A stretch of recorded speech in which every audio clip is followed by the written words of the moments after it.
वे इस प्रकार थे। वेदों के अमोघ अचूक होने में विश्वास, आत्मा के मोक्ष अथवा मुक्ति में विश्वास, अर्थात इसका पुनर्जन्म होने में विश्वास, धार्मिक अनुष्ठानों तथा कर्मकांडों तथा यज्ञ बलि की क्षमता को मोक्ष के साधन के रूप में मानने में विश्वास, चातुर्वर्ण व्यवस्था को सामाजिक संगठन के आदर्श के रूप में मानने में विश्वास, ईश्वर को सृष्टिकर्ता और ब्रह्म को विश्व का मुख्य मूलाधार मानने में विश्वास, आत्मा में विश्वास, आत्मा के संसरण अर्थात आत्मा के पुनर्जन्म में विश्वास, कर्म में विश्वास अर्थात पुनर्जन्म के कर्मों द्वारा इस जन्म में आदमी की स्थिति को निश्चित करने में विश्वास, अपने बुद्ध शासन के सिद्धांतों को स्थापित करने में बुद्ध ने इन परंपरागत मान्य विचारों को अपने ही ढंग से प्रतिपादित किया। निम्नलिखित विचारों को उन्होंने अस्वीकार कर दिया। मैं कहां से आया हूं, किधर से आया हूं, मैं क्या हूं, इस प्रकार व्यर्थ की निराधार कल्पना को बेकार बताया। उन्होंने आत्मा के अनधिकृत मत को अस्वीकार किया। उन्होंने आत्मा को न शरीर, न वेदनाएं, न संज्ञा, न संस्कार और न विज्ञान ही माना। उन्होंने कुछ धार्मिक उपदेशकों द्वारा प्रतिपादित सभी उच्छेदवादी मतों का बहिष्कार किया। उन्होंने नास्तिकों के मतों की निंदा की। उन्होंने इस सिद्धांत को नहीं माना कि विश्व विकास के आरंभ का ज्ञान विदित है। उन्होंने इस सिद्धांत का खंडन किया कि ईश्वर ने आदमी का निर्माण किया था अथवा वह किसी ब्रह्म के शरीर में से निकला था। उन्होंने आत्मा के अस्तित्व की सदैव उपेक्षा की अथवा उसे अस्वीकार किया। उन्होंने कार्यकरण के महान नियम को उसके उप सिद्धांतों सहित प्रतीत समुत्पाद के रूप में मान्य ठहराया। उन्होंने जीवन के निराशाजनक भाग्यवादी दृष्टिकोण का खंडन किया और साथ ही इस मूर्खतापूर्ण दृष्टिकोण का भी खंडन किया कि किसी ईश्वर ने पहले से निश्चित कर दिया था कि आदमी और संसार के साथ क्या घटित होना है।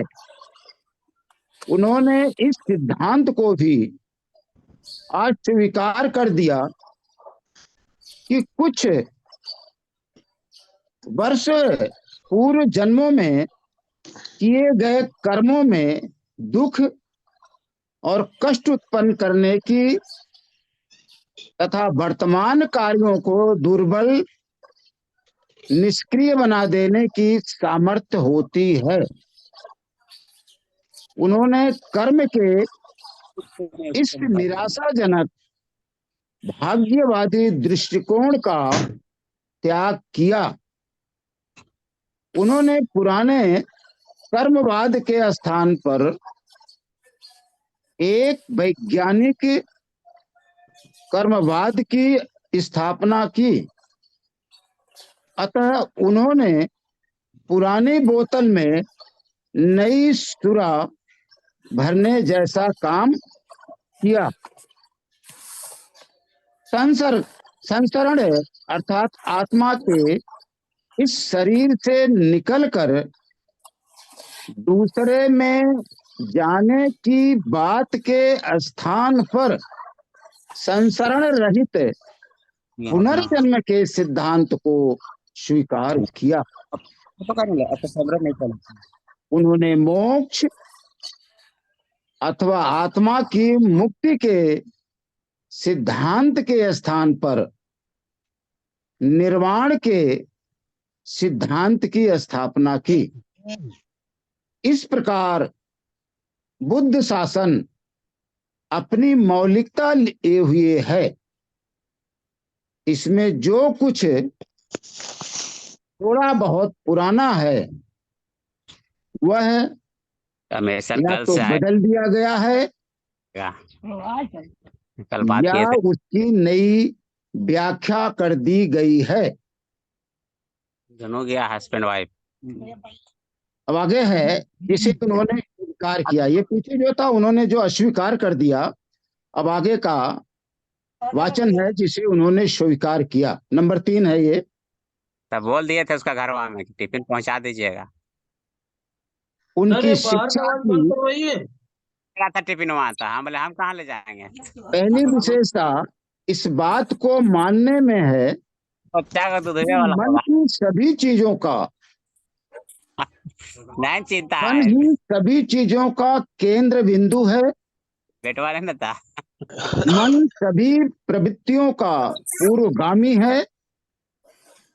वह उन पर अधिकार रखता है, उन्हें उत्पन्न करता है। यदि मन को बस में कर लिया जाए तो सभी प्रवृत्तियां बस में हो जाती हैं। मन ही सभी प्रवृत्तियों का प्रधान है। मन ही सभी प्रवृत्तियों का अगुआ है। उन्हें मानसिक प्रवृत्तियों द्वारा मन बना हुआ है। इसलिए सबसे पहले मन को संस्कृत करने में ध्यान देना है।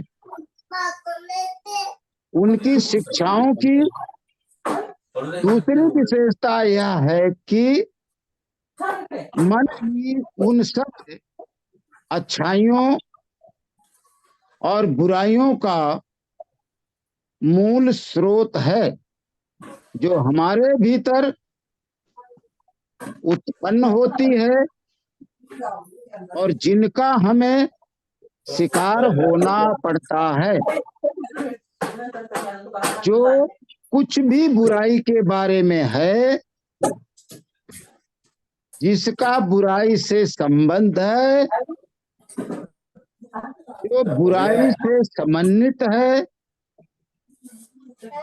वह सब मन की ही उपज है। जो कुछ भी अच्छाई है, जिसका अच्छाई से संबंध है, जो अच्छाई से समन्वित है, वह सब मन की ही उपज है। आदरणीय सोलंकी जी अपना माइक बंद कर ले। कुछ भी बोलता या करता है तो दुख उसके पीछे पीछे ऐसे ही हो लेता है जैसे गाड़ी के पहिए गाड़ी को खींचने वाले बैलों के पैरों का पीछा करते हैं। इसलिए अपने चित्त को निर्मल बनाए रखना ही धम्म का सार है। उनकी शिक्षाओं की लोगों के माइक खुले हैं, वो अपने माइक बंद कर ले। 2-3 लोगों के माइक खुले हैं। कलावती तीसरी विशेषता है सभी पाप कर्मों से दूर रहना। उनकी शिक्षाओं की चौथी विशेषता है कि वास्तविक धम्म धार्मिक ग्रंथों में नहीं है, बल्कि धार्मिक सिद्धांतों के पालन में है। क्या कोई कह सकता है कि बुद्ध का धम्म उनका स्वयं का आविष्कार या कृति नहीं था? श्रद्धेय उपासक गण, अब आगे दूसरा खंड का धम्म दीक्षा अभियान का पहला भाग है बुद्ध और उनका विशुद्ध योग। उसमें नंबर 1 है उपदेश देना चाहिए अथवा नहीं। बोधि प्राप्त करने के पश्चात और अपना मार्ग निश्चित कर लेने के बाद बुद्ध के मन में एक संदेह पैदा हुआ, क्या उन्हें आगे बढ़कर अपने सिद्धांत का उपदेश देना चाहिए अथवा अपने पूर्ण ज्ञान में ही स्वयं को समर्पित रखना चाहिए? उन्होंने अपने मन में कहा, निसंदेह मैंने एक नया सिद्धांत पा लिया है, लेकिन एक सामान्य आदमी के लिए उसे स्वीकार करना और उसका अनुकरण करना कठिन है। बुद्धिमानों तक के लिए यह अति सूक्ष्म या कठिन है। लोगों के लिए अपने आप को ईश्वर और आत्मा के मायाजाल से मुक्त कर पाना कठिन है। लोगों के लिए अनुष्ठानों और धार्मिक संस्कारों को छोड़ पाना कठिन है। लोगों के लिए ब्राह्मणी कर्मवाद को त्याग पाना कठिन है।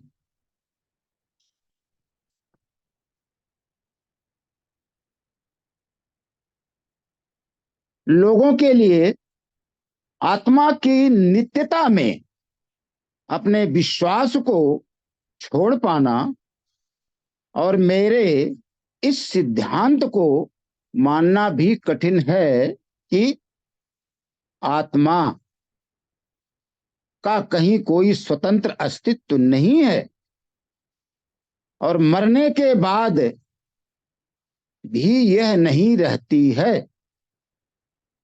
आदमी स्वार्थरत है और वह इसी में मजा और आनंद लेता रहता है। लोगों के लिए मेरे न्याय संगत सिद्धांत को स्वार्थपरता के ऊपर रहकर स्वीकार कर पाना कठिन है। यदि मैं अपने सिद्धांत का उपदेश दूं और दूसरे इसे समझ ना सकें अथवा इसका गलत अर्थ लगा लें और इसे स्वीकार ना करें अथवा स्वीकार करने के तदनुसार आचरण ना कर सकें, तो इससे दूसरों को भी व्यर्थ की थकावट होगी और मुझे भी व्यर्थ की परेशानी होगी। मैं संसार से दूर रहकर एक सन्यासी का ही जीवन क्यों न बिताऊं और स्वयं को और अधिक परिपूर्ण बनाने के लिए सिद्धांत का उपयोग करूं। उन्होंने मन ही मन प्रश्न किया, मैं कम से कम अपना कल्याण तो कर ही सकता हूं। इस प्रकार विचार करने पर बुद्ध का मन धम्मोपदेश करने की ओर नहीं, निष्क्रियता की ओर मुड़ गया। तब यह जानकर कि बुद्ध के मन में क्या विचार उठ रहे हैं, ब्रह्मा, यह हिंदुओं के ब्रह्मा से अलग, संज्ञापति ने सोचा, वास्तव में संसार का नाश होने जा रहा है। वास्तव में संसार विनाश को प्राप्त होने वाला है। ये तथागत सम्यक संबुद्ध निष्क्रिय हो जाते हैं और अपना धम्मोपदेश नहीं देते हैं। इस प्रकार चिंतित होकर ब्रह्मा संज्ञापति ब्रह्म प्रदेश छोड़कर बुद्ध के सामने प्रकट हुआ। अपने वस्त्र को एक कंधे पर रखकर वह नीचे झुका और हाथ जोड़कर बोला, आप सिद्धांत गौतम नहीं हैं, आप बुद्ध हैं, आप सम्यक संबुद्ध हैं, आप तथागत हैं। आप संसार को प्रबुद्ध करना कैसे अस्वीकार कर सकते हैं? आप गलत मार्ग पर चल रहे लोगों की रक्षा करना कैसे अस्वीकार कर सकते हैं? बहुत से प्राणी हैं जो मलिनता से भरे हैं और धम्मोपदेश ना सुनने के कारण पतित हो रहे हैं। ब्रह्मा संज्ञापति ने आगे कहा, भगवान, आप जानते हैं कि प्राचीन काल में मगध के लोगों के बीच एक पुराना दोषपूर्ण धर्म पैदा हुआ जिसमें बहुत बुराइयां थी। भगवान, क्या अब आप उन लोगों के लिए अमृत द्वार नहीं खोलेंगे? जैसे कोई एक पथरीले पर्वत के शिखर पर खड़ा हुआ अपने चारों ओर नीचे खड़े हुए लोगों को देखता है, उसी तरह के प्रज्ञा के शिखर पर पहुंचे हुए दुख मुक्त भगवान नीचे की ओर उन लोगों की ओर देखें जो दुख के सागर में डूबे हुए हैं। हे नायक, हे युद्ध विजेता, सार्थवाह, हे जन्म चक्र से मुक्त, संसार की ओर अग्रसर हो, उससे विमुख ना हो। हे भगवान, आप अपने करुणामयी स्वभाव से देवताओं और मनुष्यों को सधम्म का उपदेश दें। बुद्ध ने उत्तर दिया, हे मनुष्यों में श्रेष्ठ और प्रसिद्ध ब्रह्मा, यदि मैंने धम्मोपदेश देने का संकल्प नहीं किया तो इसका कारण यह है कि मैंने उत्पीड़न का अनुभव तो किया है, किंतु मेरे धम्म सिद्धांत को लोग समझ नहीं पाएंगे।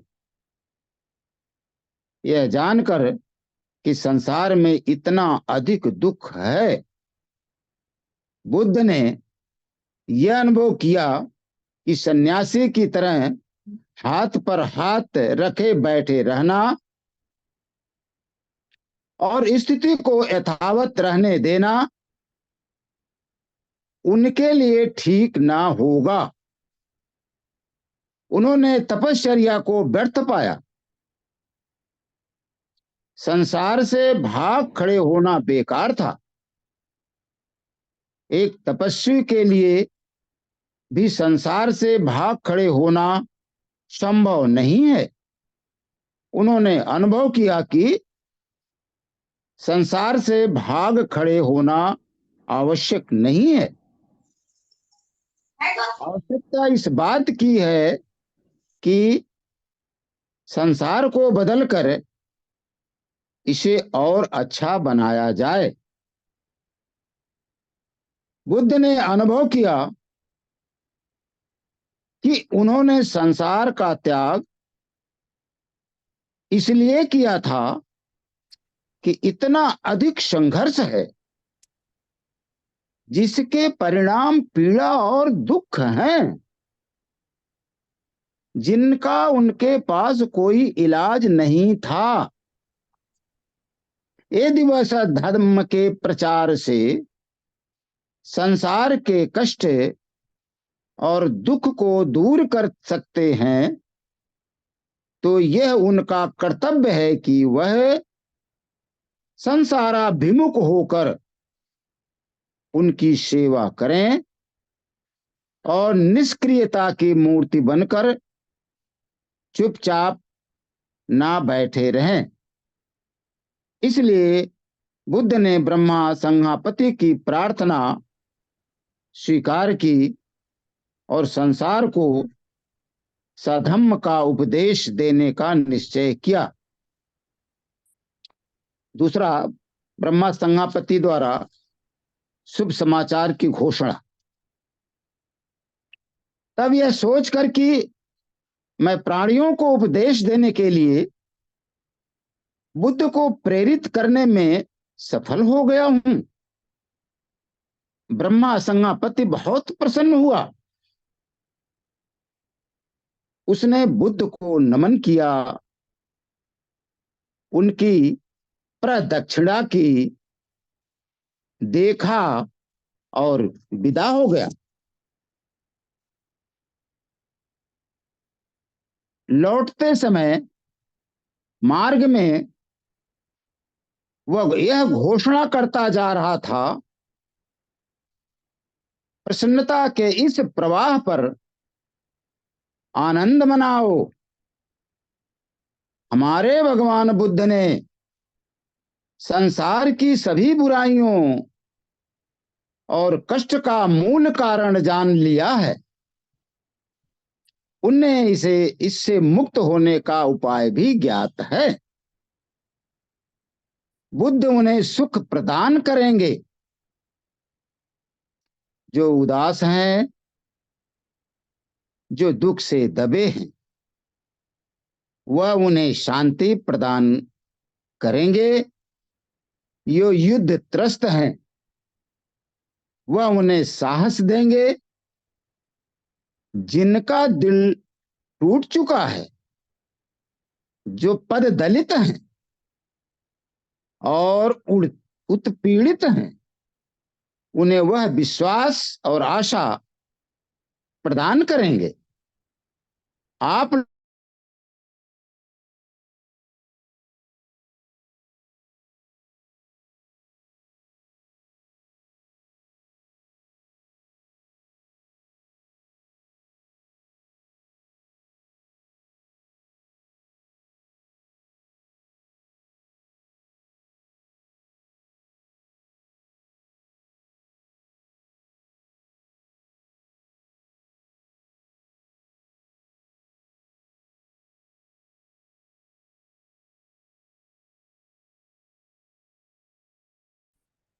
बुद्ध के सिद्धांत में मैत्री स्नेह है, जो उन असहाय लोगों को अपना बनाने की इच्छा उत्पन्न करती है जिनका कोई नहीं है। उनका उत्थान करने के लिए उत्कृष्ट इच्छा पैदा होती है। जो पतित बना दिए गए हैं और जो उपेक्षित और पद दलित हैं, उनके लिए आगे बढ़ने का समता का पथ है। उनका धम्म सिद्धांत न्याय संगत है और उनका उद्देश्य है पृथ्वी पर स्वधम्म पवित्रता का साम्राज्य स्थापित करना। उनका धम्म सिद्धांत एक सत्य है, संपूर्ण सत्य, जो सत्य के अतिरिक्त और कुछ नहीं, केवल सत्य ही सत्य है। धन्य है भगवान बुद्ध, क्योंकि उनका पथ तर्क का पथ है और वह अंधविश्वासों से मुक्ति का मार्ग है। धन्य है वह भगवान बुद्ध जो मध्यम मार्ग का उपदेश करते हैं। धन्य है वह भगवान बुद्ध जो सधम्म का उपदेश करते हैं। धन्य है वह भगवान बुद्ध जो शांतिप्रद निर्वाण का उपदेश देते हैं।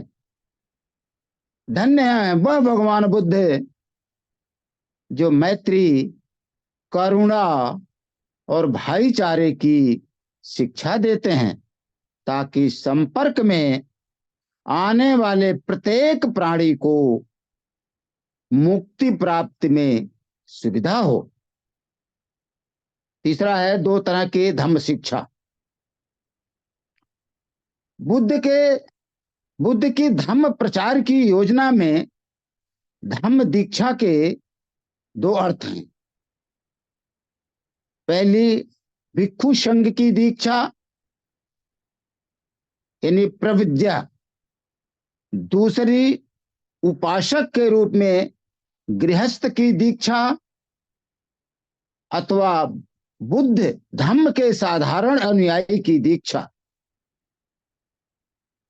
4 बातों को छोड़कर शेष में भिक्षु और उपासक के जीवन मार्ग में कोई अंतर नहीं है। एक उपासक गृहस्थ बना रहता है, एक भिक्षु गृह त्यागी परिव्राजक बन जाता है।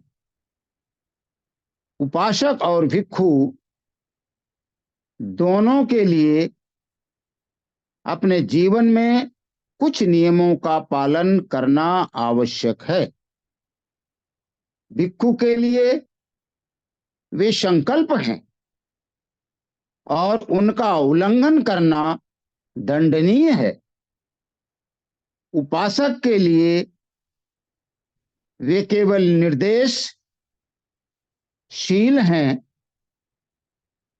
जिनका उसे अपनी सामर्थ्य के अनुसार अवश्य ही पालन करना चाहिए। एक उपासक संपत्ति रख सकता है, एक भिक्षु कोई संपत्ति नहीं रख सकता है। एक उपासक बनने के लिए किसी संस्कार की आवश्यकता नहीं है। एक भिक्षु बनने के लिए उपसंपदा संस्कार आवश्यक है। बुद्ध ने दीक्षा के लिए आने वालों को उनकी इच्छा के अनुसार ही उन्हें उपासक अथवा भिक्षु बनाया। एक उपासक जब चाहे भिक्षु बन सकता है। एक भिक्षु उस स्थिति में भिक्षु नहीं रहता जब वह अपने मुख्य व्रतों का उल्लंघन करता है या जब वह स्वेच्छा से संघ की सदस्यता का त्याग कर देता है। यह नहीं समझना चाहिए कि बुद्ध ने केवल उन्हें ही दीक्षित किया जिनके नाम आगे के पृष्ठों में आए हैं। कुछ उदाहरण चुने गए हैं जो केवल यह दिखाने के लिए हैं कि अपने संघ में दीक्षित करने अथवा अपने सधम्म का उपदेश देने के संबंध में तथागत बुद्ध किसी की जाति अथवा उसके स्त्री अथवा पुरुष होने में कोई अंतर नहीं रखते हैं। साधु साधु साधु। बहुत बहुत तो साधुवाद आदरणीय बाबूजी। बंद कर दें? नहीं नहीं, आप वाचन को हम यहीं रोकते हैं, क्योंकि इसमें बहुत ही महत्वपूर्ण बातें सामने आई हुई है। तो जी जी। हम चाहते हैं कि एक तो इसमें प्रतीत समुत्पाद की बात सामने आई है। जी दूसरी कि मन सभी चीजों का अगुआ है, यदि इसको बस में कर लिया जाए तो सारी प्रवृत्तियां बस में हो जाती हैं। तो मन के ऊपर काफी संबंध में चर्चा है। और इसमें जो है बहुत सारी चीजें हैं कि धम्मोपदेश देना चाहिए अथवा नहीं। तो इसमें क्या क्या जो है बातें सामने आई हुई हैं, कैसे मन में विचार उठते हैं, तो चर्चा बहुत सारी है। तो मैं चाहता हूँ कि वाचन को आज ही हम अ, आगे करेंगे, वाचन को आगे बढ़ाएंगे बाद में। और तो मैं किसी भी कोई अपनी बात रखना चाहते हैं तो अध्यक्ष जी उद्बोधन से पहले कोई अपनी बात रखना चाहते हो तो स्वागत है कि आए और अपनी बात रखें।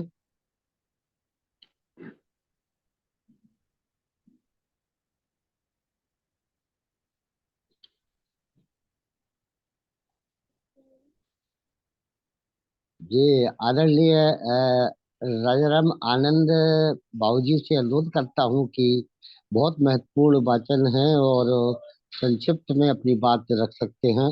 आदरणीय बाबूजी आनंद।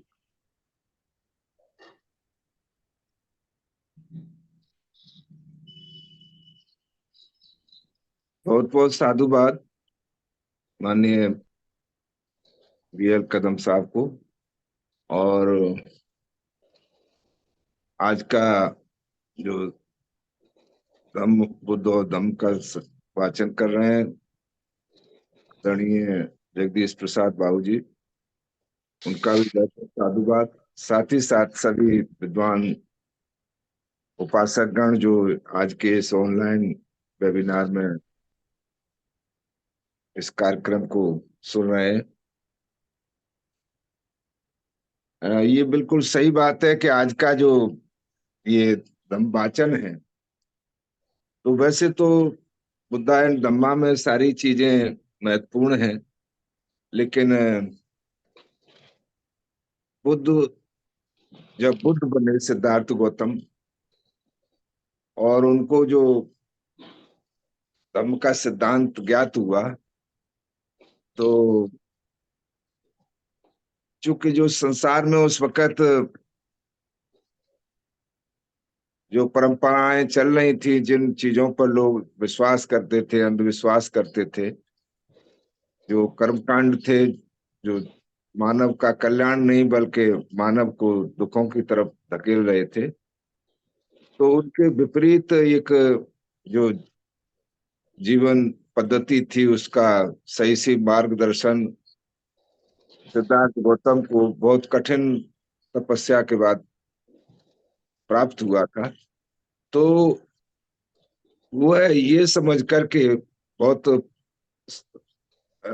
संदेह में थे कि मैं जो चीज खोजा हूं, तो क्या जो संसार में लोग हैं, जो मानव है, क्या उसको उसको स्वीकार करेगा? उसके आधार पर क्या वो अपने जो जीवन जीने का जो ढंग है उसमें सुधार कर पाएगा? ये बात उनके मन में थी, जैसा अभी हम लोग सुन रहे थे।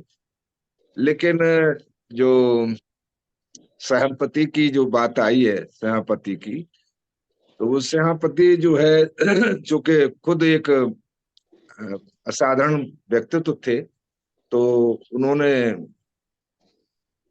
तथागत सम्यक संबुद्ध को ये बात अनुरोध किया, उनसे निवेदन किया कि अब आप वो नहीं है जो इससे पहले थे। जो आप सिद्धार्थ गौतम थे वो आज नहीं है। अब आपने जो सिद्धांत खोजा है वो मानव का कल्याण करने के लिए है, और इसके लिए आपको, अगर आप ऐसा नहीं करेंगे तो बहुत अनर्थ होगा। और अंततः सिद्धार्थ गौतम, जो उस वक्त संसार के प्राणियों के लिए करुणा और मैत्री का संदेश देने वाले महाकारुणिक बन चुके थे, तो वो सहमत हो जाते हैं। और फिर आगे जो बातें उन्होंने कही हैं, तो इनको बार बार पढ़ने की, बार बार सुनने की, बार बार याद रखने की, स्मरण में रखने की जरूरत है। मैं समझता हूँ कि ये सही बात है, जैसा संचालक जी कह रहे हैं कि ये इसमें काफी अ, जो असल में तो ये धम्म का सार है कि कैसे, मतलब जो जो दलित हैं, पद दलित हैं, बुद्ध का धम्म संसार में मानव कल्याण के लिए है, और उसमें स्नेह है, उसमें मैत्री है। ये बहुत सी ऐसी बातें हैं जो हमारे, कम से कम जो लोग बुद्ध को फॉलो करते हैं, बुद्ध के अनुयायी हैं, धम्म बुद्ध धम्म को स्वीकार करते हैं, तो इसको बहुत ही बारीक।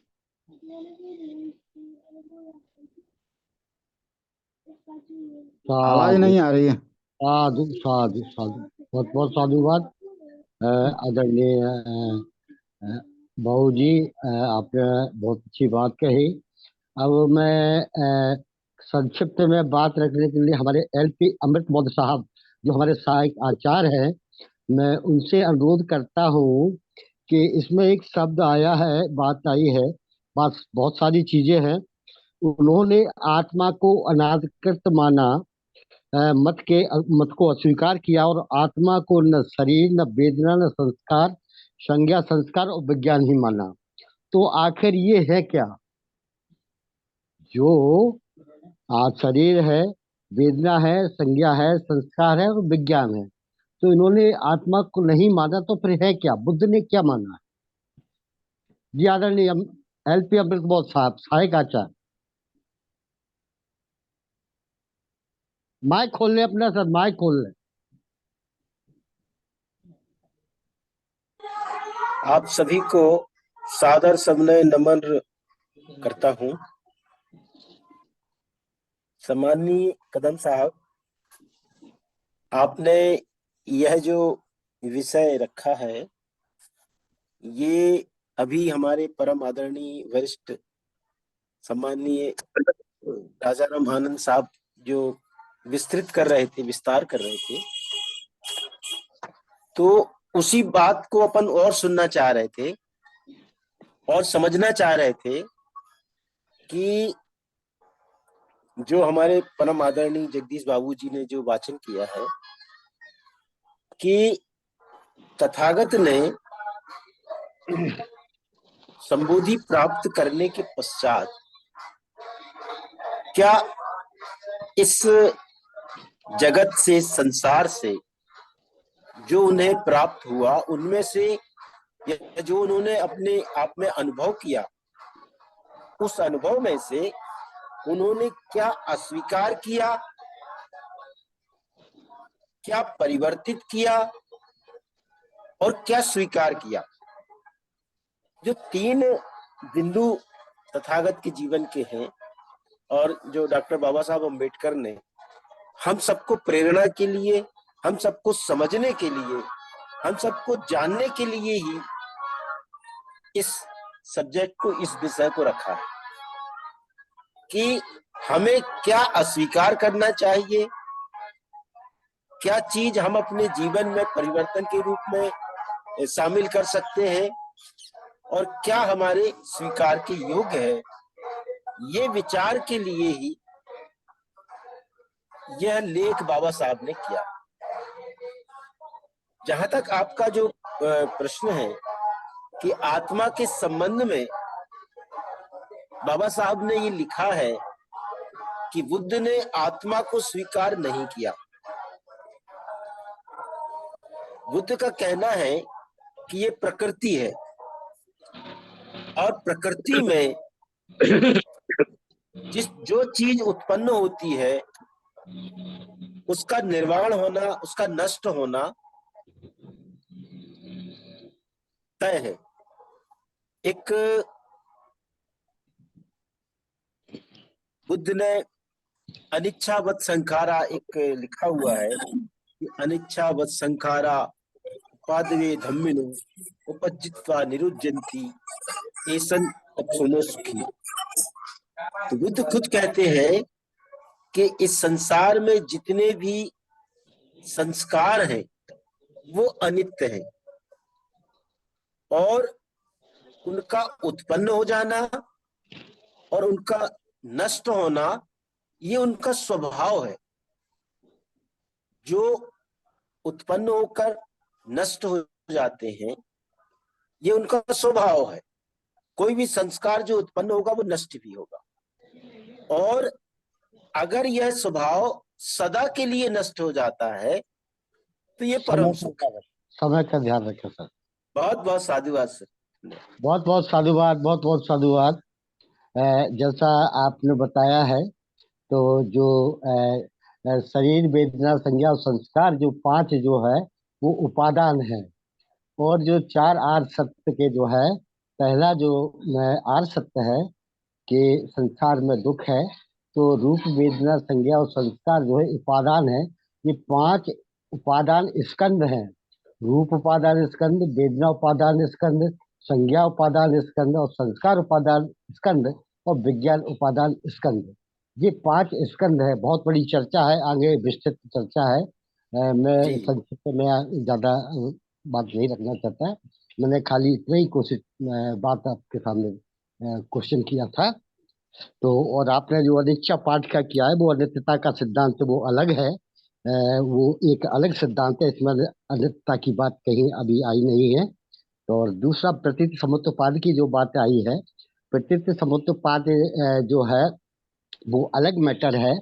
प्रतीत समुत्पाद वाला उसमें तो आपका अविद्या आपका जो है जो आता है, जो अविद्या अविद्या आता है, संस्कार, विज्ञान, रूप, वेदना, आयतन, स्पर्श, वेदना, तृष्णा और उपादान, भाव, जाति, जरा, मरण, ये सारी चीजें जो है प्रतीत समुत्पाद में आती है। ये भी बहुत बड़ा गहराई वाला विषय है, इसको समझना जो है अलग चीज है। तो ये विस्तृत चर्चा है, बहुत सारी चीजें जो है आज के वाचन में है। तो मैं अब मेरे ख्याल से समय को ध्यान में रखते हुए मैं आदरणीय अध्यक्ष महोदय जी से अनुरोध करता हूँ कि वो आए। आदरणीय कदम साहब, जी साहब।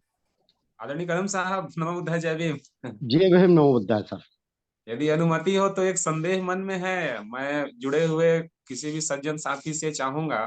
जी अभी बोले। जो हमारे वाचन की कड़ी में एक शब्द आया है, जब जी तथागत बुद्ध जब इस बात से अवगत हो जाते हैं कि मुझे अपने इन सीखी हुई या जानी हुई चीजों को मैं बताऊं ना बताऊं लोगों को, तो जी। इस बीच में एक ब्रह्मा सहापति की बात आई है। हाँ हाँ। जहाँ पे उन्होंने मतलब वो प्रकट हो रहे हैं जी जी जी। और वो कौन है जो अब तथागत बुद्ध को मतलब प्रकट होकर के उनके अंदर की बातों को ये बताने का प्रयास कर रहे हैं कि आप अब तथागत बुद्ध हो गए हैं, सम्यक हो गए हैं। तो ये थोड़ा एक संदेह मन में है कि ये ऐसे अचानक कौन प्रकट होता है और तथागत बुद्ध को बताने का काम करता है।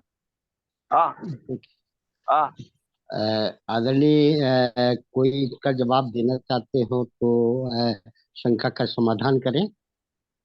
वैसे जहाँ तक मेरा ख्याल है, वो सहपति नाम के सज्जन थे, और जो है ब्रह्मा उसमें लिखा हुआ है, लेकिन बाकी जो किताबें हैं उनमें ब्रह्मा को हटा दिया गया है। मात्र सहपति जो है आया है उसमें।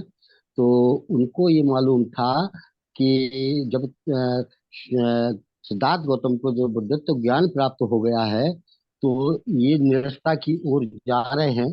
तो उन्होंने सहपति नाम के जो थे, उन्होंने उनको निवेदन किया कि आप ऐसा नहीं कर सकते हैं। और तो जिसमें ब्रह्मा जो शब्द जो आया है, तो उस जब भगवंतानंद कौशल्यान जी ने जब इसमें बहुत सारी चीजें जो है ऐसी आई हैं, जैसे किताब में नाम दिया भगवान बुद्ध और उनका धम्म, जबकि बाबा साहब ने अंग्रेजी एडिशन में बुद्ध एंड धम्म लिखा है। तो इसी प्रकार से जगह जगह उस किताब में भगवान शब्द का उपयोग किया गया। तो इसी प्रकार से कई जगह आप इस देखोगे तो उसमें ब्रह्मा शब्द का उपयोग आया है, जबकि कई जगह जो है जो ब्रह्मा शब्द का उपयोग नहीं आया है। तो इसमें सहपति जो आया है, तो वो सहपति व्यक्ति थे, और उन्होंने जो है इन सब चीजों को जाना, और उन्होंने उसमें जो है निवेदन किया, और उन्होंने उस बात को माना और अपना अपने दम उपदेश दिया। तो मेरे ख्याल से उसमें ब्रह्मा से अपन को कोई लेना देना नहीं है। तो अपन जो बात आई है, सहपति की बात आई है, आदरणीय इसके बारे में हमारे आदरणीय आपके अध्यक्ष महोदय क्या के बहुत साहब को आमंत्रित करूंगा कि इस विषय को साथ में लेते हुए अपनी आपके और अच्छी दूसरी बात यह थी ना कि जो ब्रह्मा सहापति की बात आई, जब तथागत बुद्ध ने अपना उपदेश दिया ही नहीं है तो उसे कैसे पता चला और वो समाचार की घोषणा करता फिर रहा था? नहीं, ये तो मालूम था कि उनको सम्यक संबुद्ध हो गए हैं और सारी चीजें जो है जान गए हैं।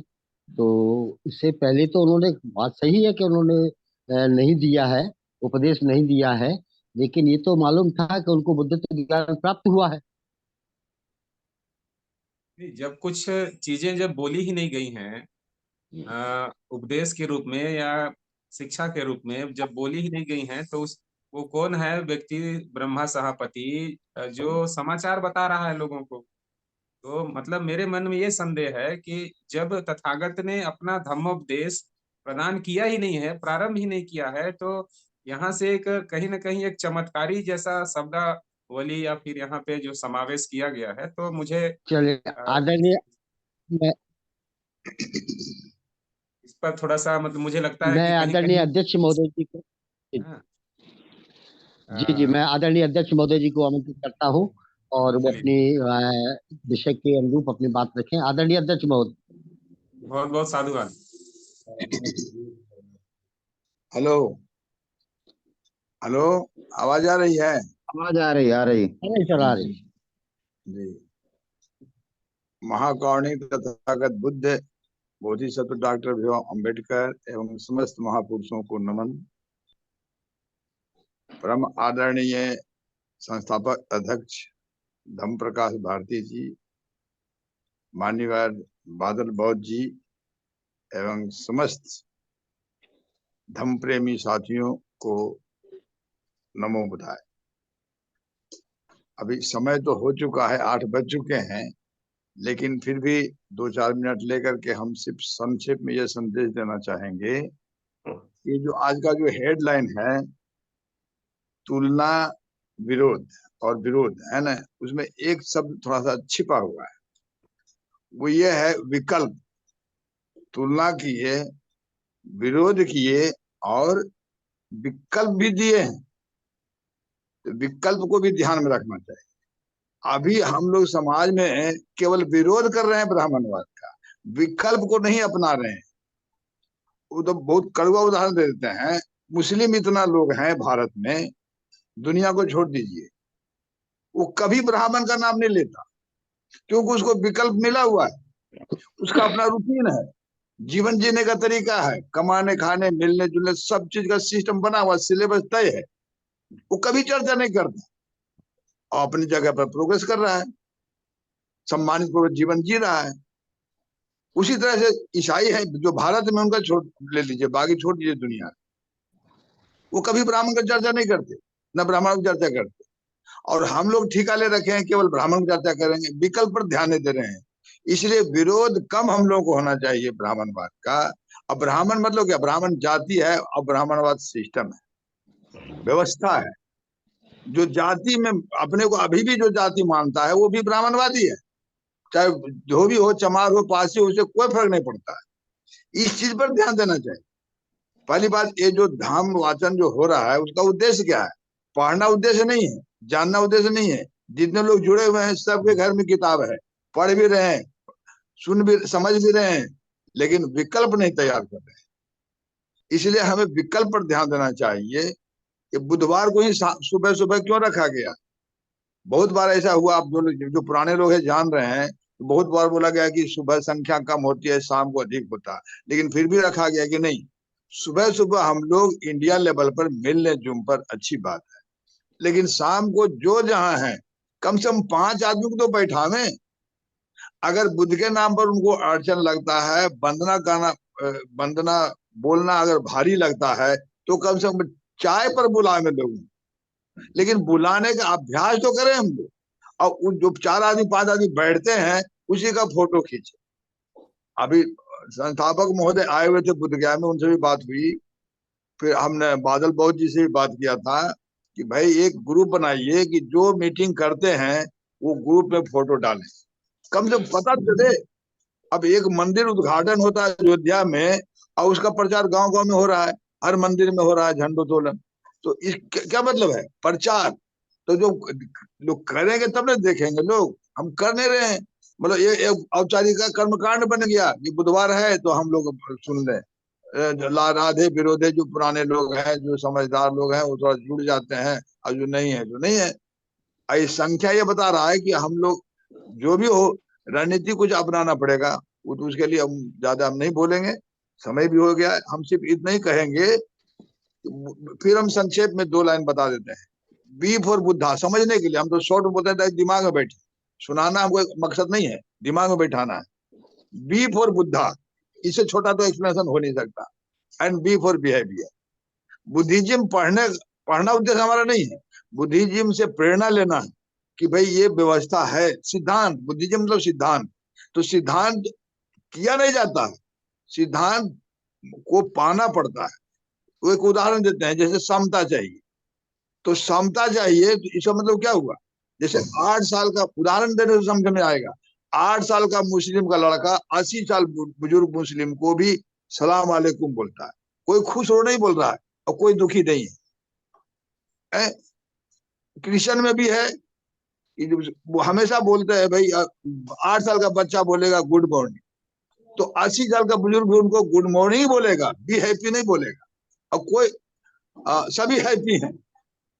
और हम लोग को अगर 1 साल का भी छोटा बड़ा है तो खुश रहो खुश रहो, और कोई खुश नहीं है। देखते कम तुलना ये कर, तुलना है। और इसका विकल्प खड़ा करिए कि भाई नमो बुधाय, 8 साल का बच्चा भी नमो बुधाय बोले, 80 साल का बुजुर्ग भी उसको नमो बुधाय बोले। ये करेंगे, नमो बुधाय बोलना दोनों तरफ से हुआ, ये कार्य हुआ, और सिद्धांत हो गया कि हमें समता स्थापित। वो धम है, धम किया नहीं जाता है, जो करते हैं उसको संस्कृति बोलते हैं। संस्कृति को कीर्ति से संस्कृति बना, करना होगा, नमन करना होगा, झुकना होगा। हम झुके, आप भी झुके, दोनों बराबर हो गए। तो ये तो हम करेंगे नहीं। तो इसलिए कर करके व्यवहार में हमें, आज बुधवार है, हम और लोगों से रिक्वेस्ट करते हैं कि शाम को 2-3 ही आदमी बैठाना,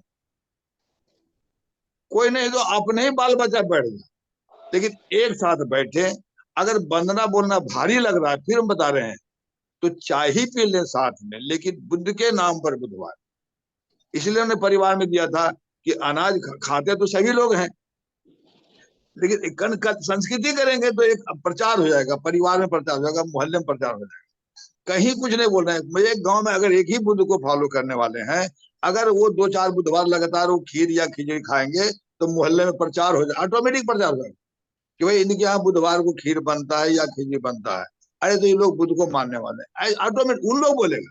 हम नहीं करें, हम तो एक्शन करेंगे। पहलवान लड़ता है, क्रिकेटर खेलता है, और लोग प्रचार करता है ऐसा बैटिंग किया, ऐसा, क्योंकि करेंगे तब नहीं। तो इसी तरह से सिद्धांत, बुद्धिज्म सिद्धांत है और कल्चर करेंगे बुद्ध का। दूसरे की शिकायत बंद करें। जितना एनर्जी हम लोग दूसरे शिकायत में लगाते हैं, वो उसी एनर्जी का 25% भी अगर हम अपने संस्कृति में लागू करें। कुछ लोग हैं जो बहुत जुड़े हुए हैं। अभी नितिन जी देखिए, वो हमेशा जाते हैं बच्चों को, छोटे छोटे लड़कियों को, लड़कों को बुला करके करवाते हैं। अच्छी बात है, छोटा उतना तो रहा है, कर रहे हैं तो लोग देखेगा और देश और दुनिया देखेगा। इसलिए ज्यादा हम समय नहीं लेंगे, समय बहुत हो चुका है। हम सिर्फ इतने कहते हैं कि B for Buddha and B for behaviour. अब एक लाइन और बताते हैं, बिहेवियर दुनिया में 3 ही तरह का बिहेवियर हो सकता है, चौथा है ही नहीं। ये भी बता के हम अध्यक्ष महोदय, सहपति ब्रह्मा के बारे में 2 लाइन, 1 लाइन और बोल दीजिए थोड़ा सा। देखिए, अभी अभी अभी सवाल भी किए थे, उसके हम 1 लाइन 2 लाइन हम बोल देते हैं कि ये किताब लिखी गई है, अगर पूरा डिटेल में लिखा जाएगा तो बहुत बड़ा हो जाएगा। इसलिए लिखने का सार यही है कि उनके मन में विचारा है। वर्मा और कोई बाहरी व्यक्ति नहीं है, ब्राह्मणीकरण किया हुआ है। जितना बार तो चर्चा हो चुका है कि बहुत से शब्द हम लोग का जो है ऐड किया हुआ है। इंग्लिश में वर्षन इसे देखिए क्या लिखा हुआ है। उनके तो मन ये में विचार है। ब्राह्मणीकरण है, इसमें ज्यादा जिद करने की जरूरत नहीं है। मतलब उनको सोच, अब जैसे उसका एक उदाहरण देते हैं, एक मेडिकल एमबीबीएस में मेडिकल करता है और टॉप करता है, गोल्ड मेडल, अब प्रैक्टिस ना करे, कौन उसको जीवन में डॉक्टर बोलेगा? सोचने की बात है। ऐसे बुद्धत्व की प्राप्ति हो गई थी, अगर वो कन्फाइन हो जाता तो कौन जानता उनको? लेकिन वो जानकारी हुई, उन्होंने समाज में डाला, फैल गया। अब इतना फैल गया कि पूरा दुनिया में विराजमान है। इसलिए ज्यादा मतलब एक एक शब्द पर बता दो, 1 लाइन है उसका कि ब्राह्मणीकरण। और कदम जी बोल भी दिए ये ब्राह्मणीकरण किया हुआ है, बहुत ऐसा हुआ है। इसलिए ज्यादा ये सब गांठ नहीं रखने, ये नहीं हम लोग छोटी छोटी गांठ में फंसे रह जाते हैं और लोगों को फंसा कर रखते हैं। अपने तो कंफ्यूज हुए, दूसरों को कंफ्यूज कर देते हैं बार बार बोल करके। इसलिए इनको हटा जाए। हम बता दिए कि आप मिलते कितने लोग आपको मोहल्ले में बैठाए, ठीक है, आपको तो बोला जा रहा है बार बार, हर बुधवार बोला जा रहा है कि बुद्ध करो, तो कितने लोग बैठा पा रहे हैं? इसलिए हम ये बता रहे थे बिहेवियर हमारा कैसे कंट्रोल होगा। इसका मैं 3 लाइन बोल सकता हूँ। 10 तो हो गया, 8-10। 3 तरह के बिहेवियर।